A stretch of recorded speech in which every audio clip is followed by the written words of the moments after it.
Hello everyone, welcome back to my channel. I am continuing with Ethony's second day challenge for the 31 days of tarot, and here are my main decks for 2017, the 5 decks that I used the most in 2017.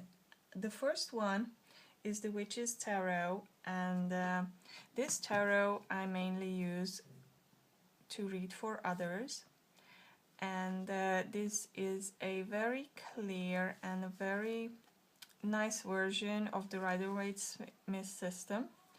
It has clear pictures, and the readings also are very on point, very practical. This is very good for everyday readings, and that's why I prefer to read with this deck for others, because they really understand the depictions of the cards, it speaks to them.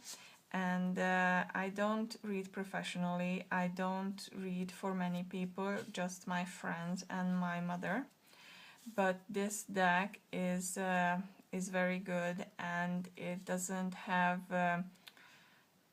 depictions that would scare those who I read for. The voice of the deck is very clear, and I really enjoy using this for others. For myself, in the beginning of 2017, I mainly used the Steampunk Tarot. I trimmed this deck also. The coloring is just beautiful. It really takes me in, and it pulls out the main issues, the main topics. It speaks to my soul. It is very, very cool, I must say. I feel it's a cool deck.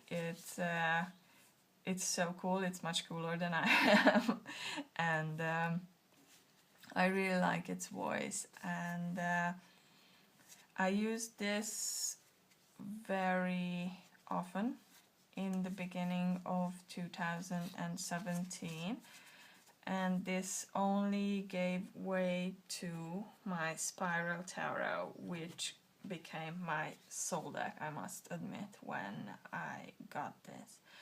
I trimmed the borders off right away because this artwork needs to be freed. It is just so beautiful. It is so powerful, so I really can't find the right words to describe the energy of this deck, the power of this deck, and without the borders it is just so amazing. The artwork pops, and it really, there is no way to describe these cards.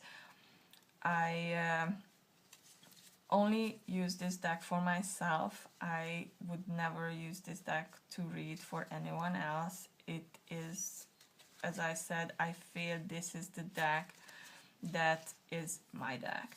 And it's very interesting because ever since I got this deck, I felt I don't need to buy new tarot decks, and that's a very strange feeling for me, because before that I was kind of a collector.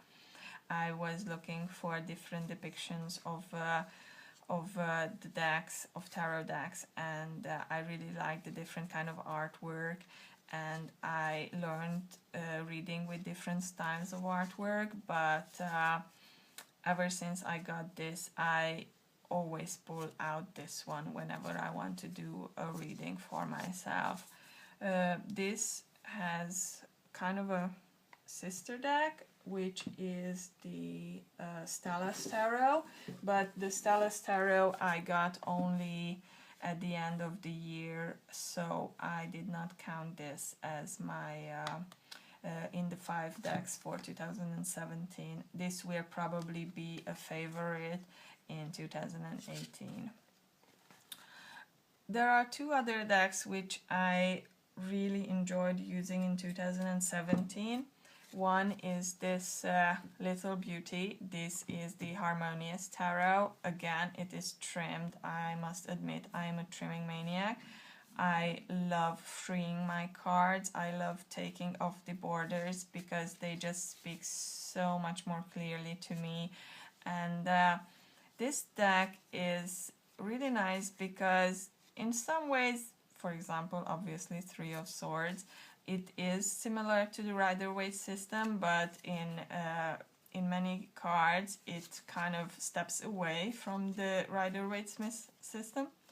And I really enjoy that. I am in the progress of moving away from the RWS because I feel that the scenic depictions kind of restrict my understanding of the card.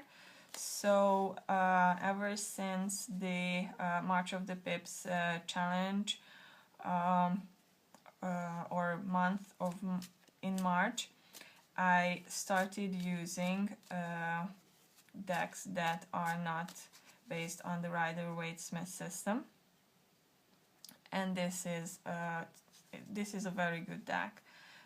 For that, it has beautiful depictions. This High Priestess is really amazing. There are just such beautiful cards in this deck, and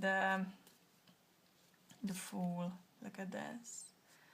And this is something that I really enjoyed using, and also because it is such a small deck, I can carry it with me if I travel, if I go away.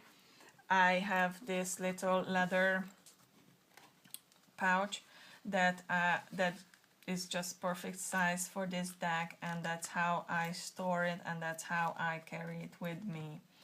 And my last deck of the 5 is a pip deck, which is a Hungarian by a Hungarian artist. This is the Ludvig Tarot, and it has very simple artwork.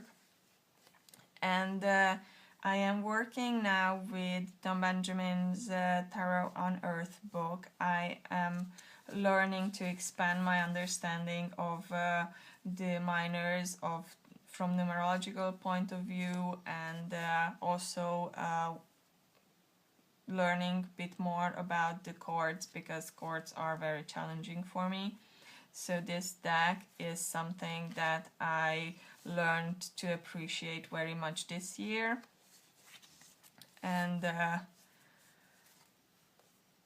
I really enjoy working with it. It does give me clear messages, which I find sometimes surprising because I don't have much experience with reading with pips, and it is such a good learning tool for me. It is great pleasure to read with this deck. So these were my top 5 tarot decks for 2017.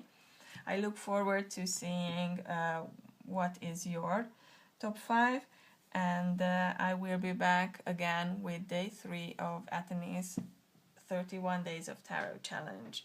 Thank you for watching, and see you next time. Bye bye.